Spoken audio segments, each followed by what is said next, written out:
السلام عليكم ورحمة الله وبركاته. marka Ramadaan mubarak umada Soomaaliyeed waxaan rabaa inaan wax ka hadlo cunooyinka ugu fudud oo qaadan karo xilliga afurka qofka Sooman sabab ognahay xilliga afurka dhamaan dadka waxay u degdegayaan inay wax cunaan inay wax cabaan laakiin waxa wanaagsan wax caafimaad leh oo caloosha aan dhibaato u keenayn qofka inuu qaato waxyaabo ugu fiican ee la qaadan karo xilliga afurka waxa ugu horeeyo timirta ayadoo sunna ah haddana caafimaad ahaan jirkeena waa mid oo aqbali karo caloosheena ee degdeg ku nuugi karto tamar fiican ee siinayso energy aan ka helayno sidoo kale waxa wanaagsan qofka inuu qaato biyahaas oo ah biyo fudud oo aanan u keenin caloosha aan ka buuxinaynin wax badan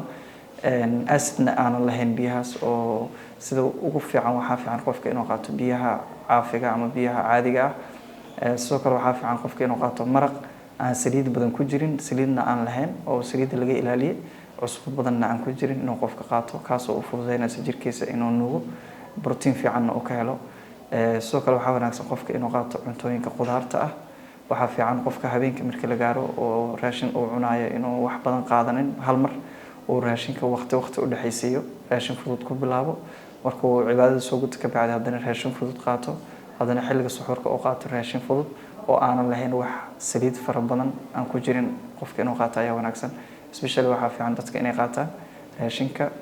oo carbohydrate iyo protein ay ku jiraan oo saliidda iyo oilka laga ilaaliyo aad u maasantiin Ramadaan mubaarak